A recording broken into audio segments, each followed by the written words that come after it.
Olá, eu sou o Liboni e eu sou o diletante profissional. Hoje quero continuar a série de vídeos sobre o livro do Kimon Nicolaides, The Natural Way to Draw. Esse vídeo ele não é um exercício exatamente, eu quero conversar um pouco com vocês sobre desenho gestual, fazer umas considerações. Os exercícios de desenho gestual eu já postei alguns, né?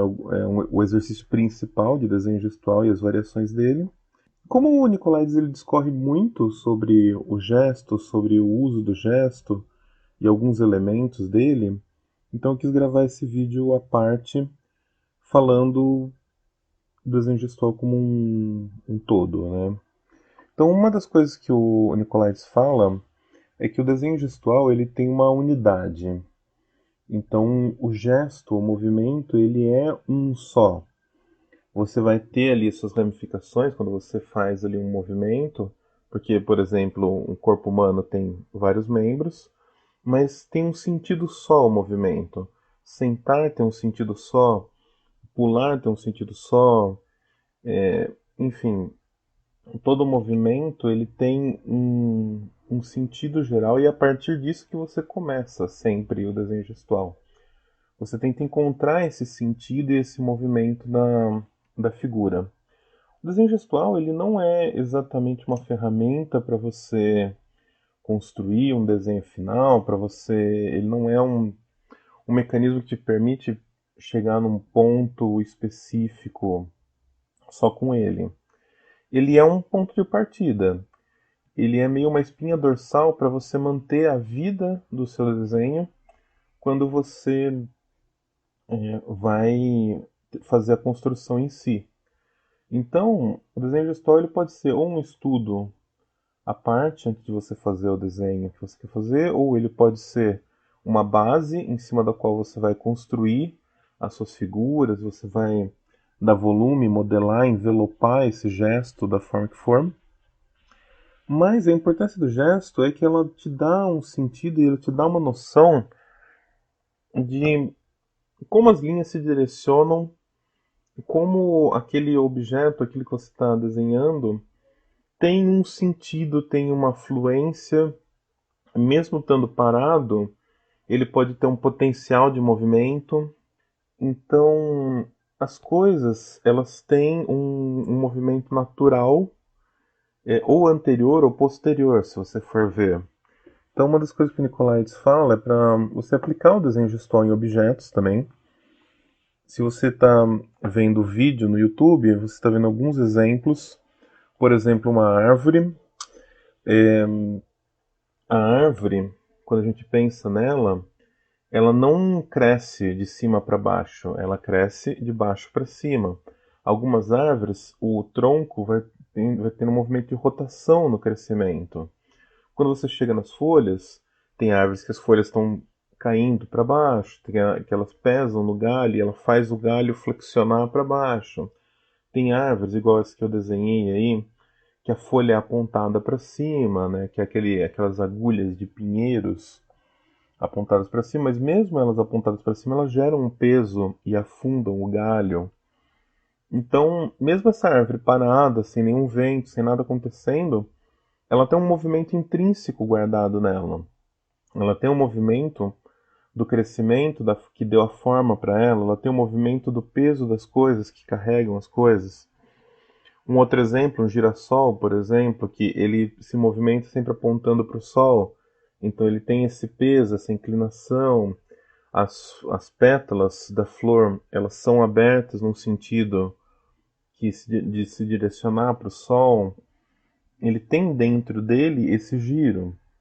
Se a gente pegar um outro tipo de objeto, você vai falar, ah, não, porque isso daí as plantas são seres vivos, então elas têm, por mais que uma movimentação lenta, elas são uma movimentação. Mas se você pegar, por exemplo, uma cadeira, a cadeira ela pode não ter uma movimentação, apesar de alguns elementos darem algum sentido nela, mas ela tem um propósito que gera uma movimentação. Quando alguém senta na cadeira, a cadeira ela cede de uma certa forma. Ela se encaixa na pessoa, os pés se abrem de uma certa forma. Então, esse movimento potencial de alguém sentar na cadeira gera umas linhas de movimento ali. Então você tem no encosto umas linhas que se direcionam para o assento, que é onde o encosto abraça ali a pessoa. O assento ele tem uma linha, como não tem ninguém nele, ele tá convexo, e depois quando alguém sentar ele afunda e fica côncavo. Então você tem esse abarroamento aí da almofada, que já é um movimento em si. As pernas, elas têm uma disposição de forma a quando a pessoa sentar, elas cederem um pouco. Então tudo isso daí, todas essas questões, apesar de não serem técnicas, assim, se você for pegar um desenho de uma cadeira e for fazer uma construção geométrica desse desenho, você vai ter um desenho meio chato, meio plano, meio sem graça, meio duro, frio. Se você carrega esse potencial de movimento, você já dá vida para essa cadeira. É isso que gera uns desenhos interessantes em animações, por exemplo. Se você reparar, a maioria dos objetos em animações, eles não são perfeitos. Eles têm essa cara que meio que te convida, assim, que você olha pro objeto, você olha para a cadeira e ela parece que te convida a sentar, ela parece que ela está pronta para o movimento. Isso é uma coisa que dá vida e dá interesse e cria uma camada a mais no desenho. Você ainda vai precisar de muita construção técnica, você ainda vai precisar de perspectiva, você ainda vai precisar de composição, você vai precisar de todos os elementos que cabem para desenhar alguma coisa. Luz e sombra, enfim. Mas essa base, essa orientação do movimento, ela pode te ajudar em tudo. Ela pode te ajudar a orientar suas achuras, ela pode te ajudar a orientar sua luz, ela pode te ajudar a criar um objeto mais interessante, a criar um movimento mais interessante. Enfim, ela é de uma utilidade extrema na construção e nesse princípio inicial. Um outro exemplo que você vai ver no vídeo são as nuvens.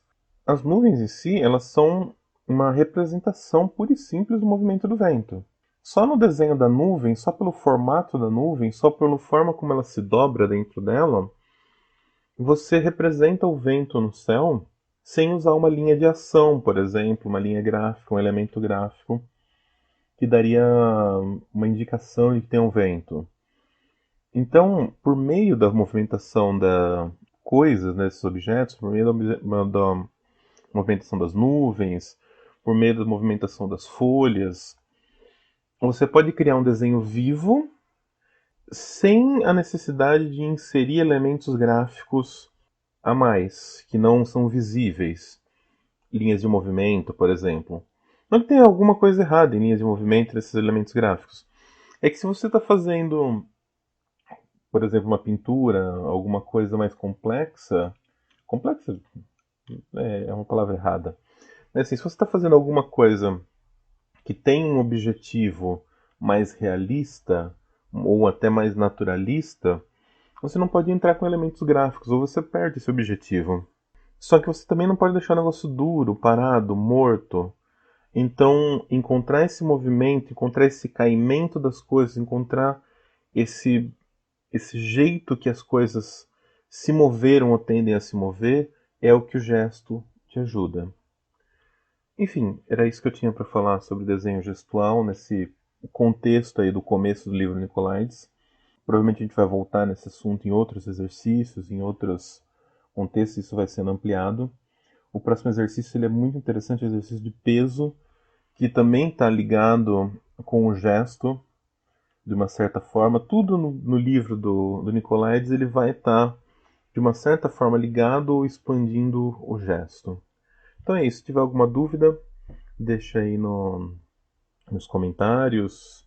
Enfim, se estiver fazendo algum exercício e quiser me marcar para eu ver, quiser conversar, trocar uma ideia, lá no Instagram, @olibone_. Fica à vontade. Então é isso. Até mais. Obrigado.